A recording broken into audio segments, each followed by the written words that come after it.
আসসালামু আলাইকুম বন্ধুরা, বেরিয়ে পড়লাম বাসা থেকে ঝিনাইদহের উদ্দেশ্যে। কালকে ছোট ভাইয়ের বাইকটি নষ্ট হয়ে যায় ঝিনাইদহে গিয়ে। তার বন্ধুর জন্য একটি বাইক কিনতে গিয়েছিল। তো বন্ধুরা, সেখান থেকে ফেরার পথে ইঞ্জিনটি সাময়িকভাবে নষ্ট হয়ে যায়, যার জন্য কালকে ঝিনাইদহে গাড়িটি রেখে আসা হয়। এখন আমরা ট্রেনে সফর করব এবং গাড়িটি ঝিনাইদহ থেকে খুলনায় আনবো।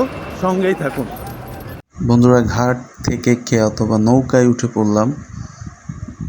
এত সুন্দর মনোরম পরিবেশ সকালের, না আসলে বুঝতেই পারতাম না। বলেন তো বন্ধুরা, এটি কোন খেয়াঘাট যেটি বাংলাদেশের মধ্যে সর্বোচ্চ যাত্রী পারাপারের রেকর্ড রয়েছে? আসলে বন্ধুরা, এখন বাজে 9টা 51। ছোটো ভাই ফোন দিল, আর আছে 9 মিনিট। আমি রিক্সায় উঠলাম।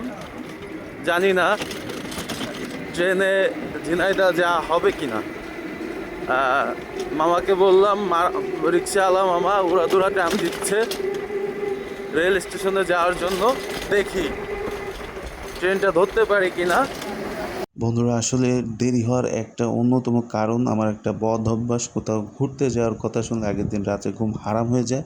স্টেশনে ঢুকতেই একটা অ্যাক্সিডেন্টের শিকার হচ্ছিলাম। তো রিক্সাওয়ালা মামা আমাদেরকে সেভ করে নেয়, যার কারণে অ্যাক্সিডেন্ট আর হয়নি। মামা আগে থেকেই বলে রাখছে ভাড়াটা হাতে বের করে রাখবেন। আমিও যেই কথা সেই কাজ, হাতে ভাড়াটা বের করে রাখছি। মামা নামানোর সাথে সাথে ভাড়াটা দিয়েই দুই ভাই মিলে একটা উড়াদুরা দৌড় দিলাম। ভিতরে যেয়েই দেখি টিটিতে টিকিট চেক করে ভিতরে ঢুকতে দিচ্ছে। বন্ধুরা, অবঞ্চিত লোক ভিতরে ঢুকাচ্ছে না। যারা আমাদের মতো লেট করে আসছে তারা সবাই টিকিট দেখিয়েই একটা উড়াদুরা দৌড় দিচ্ছে। কারণ ট্রেন মিস করলেই তো বুঝতে পারছেন টিকিটের কোনো মূল্য নাই, টাকাও ফেরতের কোনো অপশন নাই। তো বন্ধুরা, সময়ের মূল্য অনেক বেশি। যে যার কাজের ক্ষেত্রে অথবা প্রয়োজনে ট্রেনের টিকিট কেটেছে, পৌঁছাতে না পারলেই তো বোঝেন বন্ধুরা। বন্ধুরা, স্টেশনে চলে আসলাম। আর 1 মিনিটের ভিতরেই ট্রেন ছেড়ে দেবে। দেখতেই পাচ্ছেন কি দৌড়ানিটা দিলাম। বন্ধুরা, দৌড়ে এসে হাঁপাচ্ছে, দেখতেই পাচ্ছেন। ছোট ভাই বগিটি খুঁজছে কোন বগিতে আমরা দাঁড়িয়ে যাব। হা হা হা বন্ধুরা, অবশেষে আনন্দ লাগছে যে ট্রেনে উঠতে পেরেছি। খুলনা স্টেশন ছেড়ে চলে যাচ্ছি। দেখতেই পাচ্ছেন বন্ধুরা, 3 ঘন্টা পথ পাড়ি দিয়ে আমরা নামবো সেই আলমডাঙ্গা স্টেশনে। বন্ধুরা, ছোটো ভাইরা মূলত আলমডাঙ্গা বাইক হাটটি দেখার জন্য যাচ্ছিল এবং গাড়ি কেনার জন্য।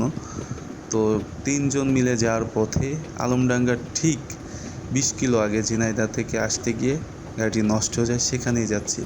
বন্ধুরা, এই ভিউ দেখে আমার দিল কুছ কুছ হতা হ্যায়। হা হা হা। বন্ধুরা, ট্রেনে উঠলাম অথচ দরজার পাশে গিয়ে বসবো না, এটা কি কখনো হয়? বন্ধুরা, ফিলিংস নিচ্ছিলাম, ভয়ও পাচ্ছিলাম। রেলপথে বিমানের ছোঁয়া।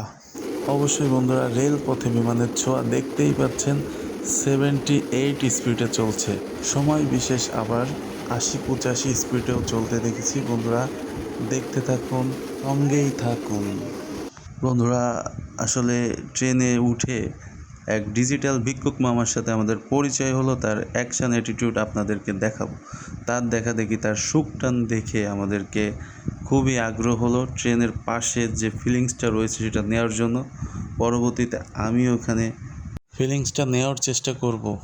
পূর্ণিমাতে ভাইসা গেছে নীল দরিয়া, বানাইছিলাম সোনার পিনিস যতন করিয়া, জল চালাইয়া চলে পিনিস ডুববা গেলেই হুশ, আইরে মানুষ রঙিন ফানুষ দম ফুরাইলেই ঠুস তবু।